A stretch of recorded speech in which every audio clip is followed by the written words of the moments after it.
ನಮಸ್ಕಾರ. ಜ್ಯೋತಿಷ್ಯವಾಣಿಯ ಆತ್ಮೀಯ ವೀಕ್ಷಕರೇ, ನಾನು ನಿಮ್ಮ ಪ್ರೀತಿಯ ಸ್ನೇಹಿತೆ ಗಾರ್ಗಿ. ನಮ್ಮ ಜ್ಯೋತಿಷ್ಯವಾಣಿ ಚಾನೆಲ್ಗೆ ಸ್ವಾಗತ. ಒಂದು ಕ್ಷಣ, ನಿಮ್ಮಲ್ಲಿ ಯಾರಿಗಾದ್ರೂ ನನಗೆ ಯಾರೂ ಬೇಕಾಗಿಲ್ಲ, ನಾನು ಸ್ವತಂತ್ರ, ನನ್ನ ಜೀವನಕ್ಕೆ ನಾನೇ ಸಾಕು ಅಂತ ಅನ್ನಿಸುತ್ತಾ? ನಾನು ಯಾರಿಗೂ ಅಂಟ್ಕೊಂಡಿಲ್ಲ, ನನ್ನ ಪಾಡಿಗೆ ನಾನಿದ್ದೇನೆ, ನನ್ನ ದಾರಿ ನಾನೇ ಕಂಡುಕೊಳ್ಳುತ್ತೇನೆ. ಈ ಮಾತುಗಳು ಕೇಳಿದಾಗ ನಿಮ್ಮ ಮನಸ್ಸಿನಲ್ಲಿ ಒಂದು ರಾಶಿ ಮೂಡುತ್ತಿದ್ಯಾ? ಹಾಗಾದ್ರೆ ನೀವು ಸರಿಯಾದ ಜಾಗಕ್ಕೆ ಬಂದಿದ್ದೀರಿ. ಯಾಕೆಂದ್ರೆ ಇಂದು ನಾವು ಆ ರಾಶಿಯವರ ಬಗ್ಗೆ ಮಾತನಾಡುತ್ತಿದ್ದೇವೆ, ಮತ್ತು ಅದು ಬೇರೆ ಯಾರೂ ಅಲ್ಲ, ನಮ್ಮ ಮಕರ ರಾಶಿಯವರು. ವೀಕ್ಷಕರೇ, ಪ್ರತಿ ವಾರ ನಾನು ಯಾವ ರಾಶಿಯ ಬಗ್ಗೆ ಮಾತನಾಡಬೇಕು ಅಂತ ನೀವು ಕಮೆಂಟ್ ಮಾಡ್ತೀರಾ ಅಲ್ವಾ?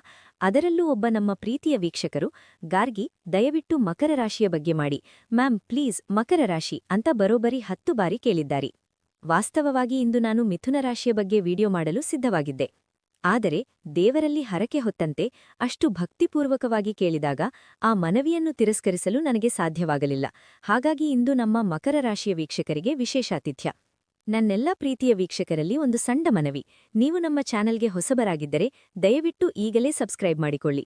ನಿಮ್ಮ ಸ್ನೇಹಿತರು ಅಥವಾ ಕುಟುಂಬದಲ್ಲಿ ಮಕರ ರಾಶಿಯವರಿದ್ದರೆ ಅವರಿಗೂ ಈ ವಿಡಿಯೋವನ್ನು ಶೇರ್ ಮಾಡಿ. ಯಾಕೆಂದರೆ ಕೊನೆಯಲ್ಲಿ ನಾನು ಹೇಳುವ ಒಂದು ವಿಷಯ ನಿಮ್ಮೆಲ್ಲರ ಕಣ್ಣು ತೆರೆಸುತ್ತದೆ.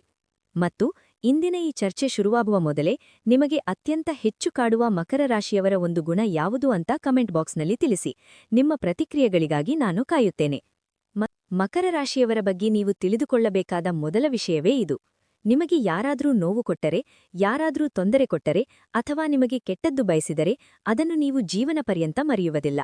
ನಿಮ್ಮ ಬಾಲ್ಯದಲ್ಲಿ ಆದ ಒಂದು ಸಣ್ಣ ನೋವನ್ನು ಸಹ ನೀವು 80 ವರ್ಷದವರಾದರೂ ನೆನಪಿಸಿಕೊಳ್ಳುತ್ತೀರಿ. ನಿಮ್ಮ ಮೊಮ್ಮಕ್ಕಳು ಜೀವನ ಪಾಠ ಹೇಳಲು ಕೇಳಿದರೆ ನಿಮಗೆ ಆದ ನೋವುಗಳ ಬಗ್ಗೆ ಖಂಡಿತ ಹೇಳುತ್ತೀರಿ. ಆ ನೋವು ನಿಮ್ಮ ಹೃದಯದಲ್ಲಿ ಎಷ್ಟು ಆಳವಾಗಿ ಬೇರೂರಿರುತ್ತದೆ ಎಂದರೆ ಎಷ್ಟು ವರ್ಷಗಳು ಕಳೆದರೂ ಆ ನೆನಪು ಅಳಿಯುವುದಿಲ್ಲ. ಈ ಗುಣ ನಿಮ್ಮಲ್ಲಿದ್ಯಾ ಅಥವಾ ನಿಮ್ಮ ಮಕರ ರಾಶಿಯ ಸ್ನೇಹಿತರಲ್ಲಿದ್ಯಾ? ಹಾಗಾದರೆ ಈ ವಿಡಿಯೋದ ಕೊನೆಯವರೆಗೂ ನನ್ನ ಜೊತೆ ಇರಿ, ಯಾಕೆಂದ್ರೆ ಇದರ ಹಿಂದಿನ ಅಸಲಿ ಕಾರಣ ಏನು ಅಂತ ನಾನು ನಿಮಗೆ ತಿಳಿಸುತ್ತೇನೆ. ಮಕರ ರಾಶಿಯವರಿಗೆ ಸ್ನೇಹ ಎಂದರೆ ಅದಕ್ಕಿಂತ ದೊಡ್ಡದು ಯಾವುದೂ ಇಲ್ಲ. ಸ್ನೇಹಿತರಿಗಾಗಿ ನೀವು ಯಾವುದೇ ಹಂತಕ್ಕೂ ಹೋಗುತ್ತೀರಿ. ನಿಮ್ಮ ಪಟ್ಟಿಯಲ್ಲಿ ಕುಟುಂಬಕ್ಕಿಂತಲೂ ಮೊದಲು ಬರುವುದು ಸ್ನೇಹಿತರೆ.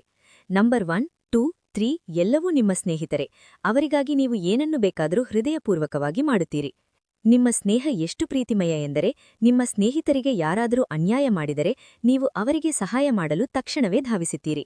ಅಷ್ಟೇ ಅಲ್ಲದೆ ನಿಮ್ಮ ಸ್ನೇಹಿತರಿಗೆ ಯಾವುದೇ ಸಮಸ್ಯೆ ಎದುರಾದರೆ ಅವರಿಗೆ ಭುಜ ಕೊಡಲು ನೀವು ಸದಾ ಸಿದ್ಧ. ನಿಜವಾದ ಸ್ನೇಹಿತರು ಅಂದರೆ ನೀವೇ, ಮಕರ ರಾಶಿಯವರೇ. ಈ ವಿಷಯವನ್ನು ನಿಮ್ಮ ಮಕರ ರಾಶಿಯ ಗೆಳೆಯರಿಗೆ ತಲುಪಿಸಿ ಅವರ ಮುಖದಲ್ಲಿ ಒಂದು ನಗು ಮೂಡಿಸಿ. ಮತ್ತು ನಿಮ್ಮ ಜೀವನದಲ್ಲಿ ಒಬ್ಬ ಮಕರ ರಾಶಿಯ ಸ್ನೇಹಿತನನ್ನು ಹೊಂದಿರುವ ಬಗ್ಗೆ ನಿಮಗೆ ಹೆಮ್ಮೆ ಇದೆಯಾ? ಕಮೆಂಟ್ ಮಾಡಿ ತಿಳಿಸಿ. ಮಕರ ರಾಶಿಯವರ ನಿರ್ಧಾರ ಶಕ್ತಿ ಅದ್ಭುತ. ಸಾಮಾನ್ಯವಾಗಿ ಕೆಲವು ರಾಶಿಗಳು ಮಾತ್ರ ಅಚಲವಾದ ನಿರ್ಧಾರ ಶಕ್ತಿ ಹೊಂದಿರುತ್ತವೆ, ಮತ್ತು ಅದರಲ್ಲಿ ನೀವು ಮುಂಚೂಣಿಯಲ್ಲಿ ನಿಲ್ಲುತ್ತೀರಿ. ನೀವು ಏನಾದರೂ ಮಾಡಬೇಕು ಅಂತ ನಿರ್ಧರಿಸಿದರೆ ಜಗತ್ತು ತಲೆಕೆಳಗಾದರೂ ಮಧ್ಯರಾತ್ರಿ 1 ಗಂಟೆಯಾಗಿರಲಿ, 2 ಗಂಟೆಯಾಗಿರಲಿ, 3 ಗಂಟೆಯಾಗಿರಲಿ ಆ ಕೆಲಸವನ್ನು ಮುಗಿಸಿಯೇ ವಿಶ್ರಾಂತಿ ತೆಗೆದುಕೊಳ್ಳುತ್ತೀರಿ. ಅರ್ಧಕ್ಕೆ ನಿಲ್ಲಿಸುವುದು ನಿಮ್ಮ ಸ್ವಭಾವವೇ ಅಲ್ಲ, ನಿಮ್ಮ ಈ ಗುಣವೇ ನಿಮ್ಮ ಯಶಸ್ಸಿನ ಗುಟ್ಟು. ಆದರೆ ಒಂದು ವಿಷಯ, ಪ್ರದರ್ಶನ ಮಾಡುವ ನಕಲಿ ಜನರನ್ನು ನೀವು ಇಷ್ಟಪಡುವುದಿಲ್ಲ. ನಿಮ್ಮ ಹೃದಯದಲ್ಲಿ, ನಿಮ್ಮ ಮನಸ್ಸಿನಲ್ಲಿ, ನಿಮ್ಮ ಸುತ್ತಮುತ್ತ ಅಂತಹ ಜನರಿಗೆ ಜಾಗವಿಲ್ಲ. ಯಾಕೆಂದ್ರೆ ನಿಮಗೆ ನಕಲಿ ಜನರ ಮೇಲೆ ಅಷ್ಟೊಂದು ದ್ವೇಷ. ಅವರೊಂದಿಗೆ ಮಾತನಾಡಲು ನಿಮಗೆ ಇಷ್ಟವಿಲ್ಲ. ಕೇವಲ ಸೆಕೆಂಡುಗಳಲ್ಲಿ ಇವರು ನಕಲಿ ಅಂತ ಗುರುತಿಸಿಬಿಡುತ್ತೀರು. ಕೃತಕ ಆಭರಣಗಳು, ಚಿನ್ನದ ಲೇಪನ 2 ದಿನಕ್ಕೆ ಬಣ್ಣ ಕಳೆದುಕೊಳ್ಳುತ್ತದೆ ಅಂತ ನಿಮಗೆ ಚೆನ್ನಾಗಿ ಗೊತ್ತಿದೆ. ಅದಕ್ಕೆ ಅಂತಹ ಜನರಿಂದ ನೀವು ದೂರವೇ ಉಳಿಯುತ್ತೀರಿ. ಇದು ನಿಮ್ಮ ಶಕ್ತಿಯೇ ವಿನಃ ದೌರ್ಬಲ್ಯವಲ್ಲ. ವಾಸ್ತವವಾಗಿ ನೀವು ನೈಸರ್ಗಿಕವಾಗಿ ನಾಯಕರು. ಹುಟ್ಟಿನಿಂದಲೇ ನಿಮಗೆ ನಾಯಕತ್ವದ ಗುಣಗಳಿರುತ್ತವೆ. ಇದು ನಿಮ್ಮಲ್ಲಿರುವ ಒಂದು ಅದ್ಭುತ ಗುಣ ಅಲ್ವಾ? ನೀವು ಬಹಳ ಪ್ರಾಯೋಗಿಕರು, ಸಹಾಯಕರು ಮತ್ತು ಹೃದಯವಂತರು. ನಿಮ್ಮ ಸಂಬಂಧಗಳನ್ನು, ನಿಮ್ಮ ಪ್ರೀತಿಯನ್ನು ಬಹಳ ಭಾವನಾತ್ಮಕವಾಗಿ, ಉತ್ಸಾಹದಿಂದ ನಿರ್ವಹಿಸುತ್ತೀರಿ. ನಿಮ್ಮ ನಡವಳಿಕೆಯಲ್ಲಿ ಇದು ಸ್ಪಷ್ಟವಾಗಿ ಗೋಚರಿಸುತ್ತದೆ. ಅವರಿಗಾಗಿ ನೀವು ಹೆಚ್ಚುವರಿ ಹೆಜ್ಜೆಗಳನ್ನು ಇಡುತ್ತೀರಿ. ಎಲ್ಲಿಗಾದ್ರೂ ಹೋಗಬೇಕಾದರೆ, ಏನಾದ್ರೂ ಯೋಜನೆ ಮಾಡಬೇಕಾದರೆ ಎಲ್ಲವನ್ನೂ ನೀವೇ ಕೈಗೆ ತೆಗೆದುಕೊಂಡು 100% ಪರಿಪೂರ್ಣವಾಗಿ ಯೋಜನೆ ಮಾಡಿ ಅದನ್ನು ಕಾರ್ಯಗತಗೊಳಿಸುತ್ತೀರಿ. ಈ ಪ್ರಾಯೋಗಿಕತೆ ಮತ್ತು ಪ್ರೀತಿ ಎಲ್ಲಿಗೆ ಕರೆದೊಯ್ಯುತ್ತದೆ ಗೊತ್ತಾ? ನಿಮ್ಮ ಆತ್ಮಗೌರವದ ರಕ್ಷಣೆಗೆ. ಮಕರ ರಾಶಿಯವರೇ, ನಿಮ್ಮ ಹೆಮ್ಮೆ, ನಿಮ್ಮ ಘನತೆ ನಿಮ್ಮ ಭಾವನೆಗಳಿಗಿಂತ ದೊಡ್ಡದು. ಯಾರಾದರೂ ನಿಮ್ಮನ್ನು ಕೆಳಗೆ ನೋಡಲು ಪ್ರಯತ್ನಿಸಿದರೆ ನೀವು ಆ ವ್ಯಕ್ತಿಯ ಕಡೆಗೆ ತಿರುಗಿಯೂ ನೋಡುವುದಿಲ್ಲ. ಯಾಕೆಂದ್ರೆ ನಿಮ್ಮ ಸ್ವಾಭಿಮಾನ ನಿಮಗೆ ಅತಿ ಮುಖ್ಯ. ನೀವು ಪ್ರೀತಿಸುವವರಿಗಾಗಿ ನೀವು ತಲೆಬಾಗಬಹುದು, ಆದರೆ ಯಾರಾದರೂ ನಿಮ್ಮನ್ನು ಸ್ವಲ್ಪವೂ ಟೀಕಿಸಿದರೆ ಅವರಿಗೆ ದೇವರೇ ಗತಿ. ಮತ್ತೊಂದು ಮುಖ್ಯ ವಿಷಯ, ನಿಮಗೆ ಏನಾದರೂ ಇಷ್ಟವಾಗದಿದ್ದರೆ ನಿಮ್ಮ ಮುಖದಲ್ಲಿ ಅದು ತಕ್ಷಣವೇ ಕಾಣಿಸುತ್ತದೆ. ನೀವು ಅಲ್ಲಿಂದ ದೂರ ಹೋಗಲು ಬಯಸುತ್ತೀರಿ. ಇವು ಕೆಟ್ಟ ಅಭ್ಯಾಸಗಳು ಎಂದು ನಾನು ಹೇಳುವುದಿಲ್ಲ, ಒಳ್ಳೆಯ ಅಭ್ಯಾಸಗಳು ಎಂದೂ ಹೇಳುವುದಿಲ್ಲ. ಆದರೆ ಆತ್ಮಗೌರವಕ್ಕೆ ಧಕ್ಕೆ ಬಂದಾಗ ನಾನು ಸಹ ಆ ವ್ಯಕ್ತಿಯನ್ನು ಮತ್ತೆ ಸ್ವೀಕರಿಸುವುದು ಕಷ್ಟವಾಗುತ್ತದೆ. ನಿಮ್ಮ ಭಾವನೆಗಳು ಇಲ್ಲಿ ನಿಜವಾದದ್ದು. ಇದು ನಿಮ್ಮ ಪ್ರಾಮಾಣಿಕತೆಯ ಸಂಕೇತ, ಅಲ್ಲವೇ? ನಿಮ್ಮನ್ನು ನಾನು 3 ಸಿಗಳಿಂದ ಗುರುತಿಸುತ್ತೇನೆ. ಅವು ಯಾವುವು ಗೊತ್ತಾ? Construction, confidence, consciousness. ಸೃಜನಾತ್ಮಕತೆ, ಆತ್ಮವಿಶ್ವಾಸ, ಅರಿವು.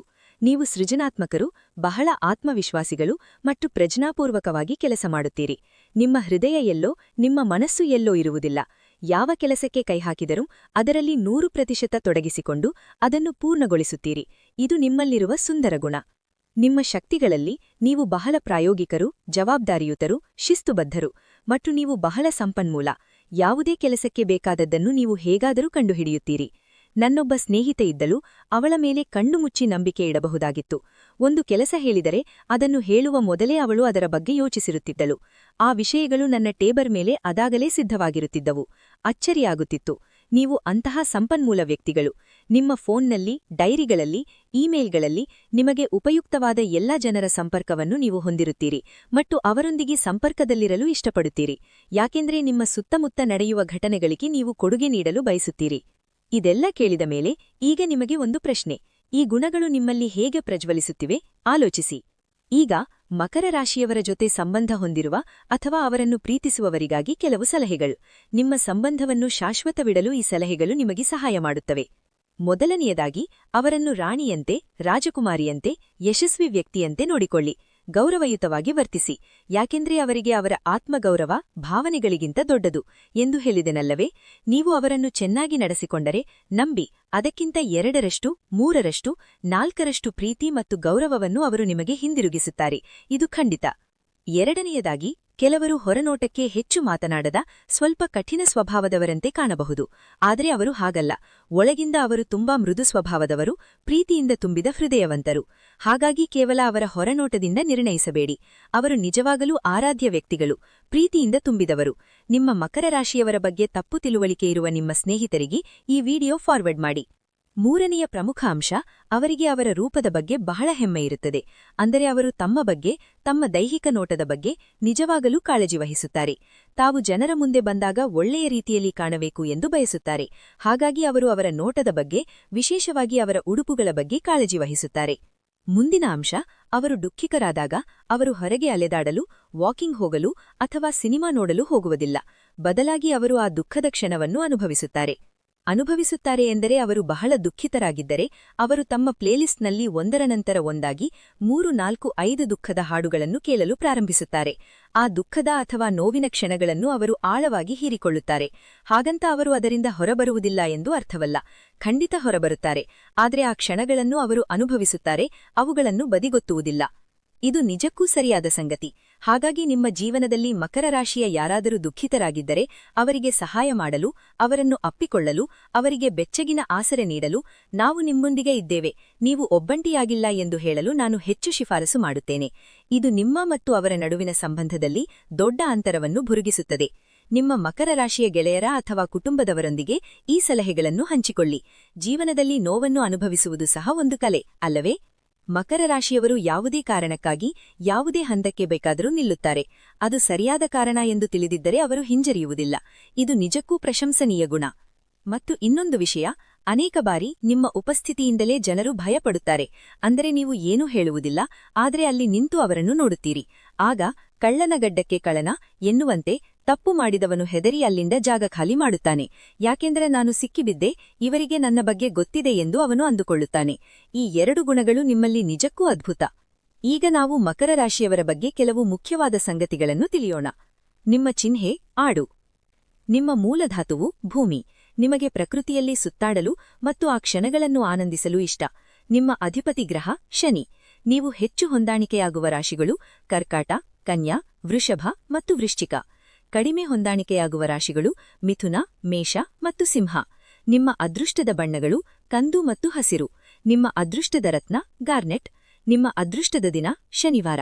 ನಿಮ್ಮ ಅದೃಷ್ಟದ ಲೋಹ ಸೀಸ. ನಿಮ್ಮ ಅದೃಷ್ಟದ ಸಂಖ್ಯೆ 8, ಅಂದರೆ ಅನಂತ. ಇವೆಲ್ಲವೂ ಮಕರ ರಾಶಿಯ ಬಗ್ಗೆ.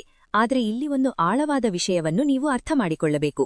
ನಾವು ಕೇವಲ ಒಂದು ರಾಶಿಯಲ್ಲ, ನಮ್ಮಲ್ಲಿ 2 ರಿಂದ 3 ರಾಶಿಗಳ ಗುಣಗಳು ಮಿಶ್ರವಾಗಿರುತ್ತವೆ. ಸೂರ್ಯನ ಸ್ಥಾನ ಚಂದ್ರನ ಸ್ಥಾನ ಅಥವಾ ಹುಟ್ಟಿದ ದಿನಾಂಕಕ್ಕೆ ಅನುಗುಣವಾಗಿ ನಮಗೆ ಒಂದಲ್ಲ ಒಂದು ಗುಣ ಇದ್ದೇ ಇರುತ್ತದೆ. ಇಂತಹ ಪರಿಸ್ಥಿತಿಯಲ್ಲಿ ನಾವು ಯಾರ ಜೊತೆ ಸಂಬಂಧ ಬೆಳೆಸುತ್ತೇವೋ ಅವರು ನಮ್ಮ ಜೀವನದಲ್ಲಿ 2 ಕಾರಣಗಳಿಗಾಗಿ ಬರುತ್ತಾರೆ. ಒಂದು, ಅವರು ನಮಗೆ ಒಂದು ಪಾಠ ಕಲಿಸಲು ಬರುತ್ತಾರೆ ಅಥವಾ ನಮ್ಮನ್ನು ಮುಂದೆ ಸಾಗಿಸಲು ಬರುತ್ತಾರೆ. ಜೀವನದಲ್ಲಿ ಈ 2 ಇರುವುದು ಮುಖ್ಯ. ಯಾರೊಂದಿಗೂ ಹೊಂದಾಣಿಕೆಯಿಲ್ಲ ಎನ್ನುವ ಭಾವನೆ ಮಾತ್ರ ಉತ್ತರವಲ್ಲ. ಇದು ಬಹಳ ಆಳವಾದ ವಿಷಯ ಮತ್ತು ನೀವು ಇದನ್ನು ಅರ್ಥ ಮಾಡಿಕೊಂಡಿದ್ದೀರಿ ಎಂದು ನಾನು ಭಾವಿಸುತ್ತೇನೆ. ಈ ಒಂದು ಅಂಶವನ್ನು ನೆನಪಿನಲ್ಲಿಡಿ. ನಿಮ್ಮ ಜೀವನದ ದೃಷ್ಟಿಕೋನವೇ ಬದಲಾಗುತ್ತದೆ. ಈ ವಿಡಿಯೋವನ್ನು ಮತ್ತೆ ನೋಡಿ ಅಥವಾ ಸೇವ್ ಮಾಡಿಕೊಳ್ಳಿ, ಯಾಕೆಂದರೆ ಈ ಕೊನೆಯ ಮಾತು ನಿಮಗೆ ಸದಾ ಮಾರ್ಗದರ್ಶಿಯಾಗುತ್ತದೆ. ಇಷ್ಟು ಹೊತ್ತು ನನ್ನೊಂದಿಗಿದ್ದಿದ್ದಕ್ಕೆ ಧನ್ಯವಾದಗಳು. ದೇವರು ನಿಮಗೆ ಸದಾ ಒಳ್ಳೆಯದು ಮಾಡಲಿ. ಆಶೀರ್ವಾದದೊಂದಿಗೆ ಸಮೃದ್ಧಿಯಾಗಿರಿ. ಬಹಳಷ್ಟು ಪ್ರೀತಿ.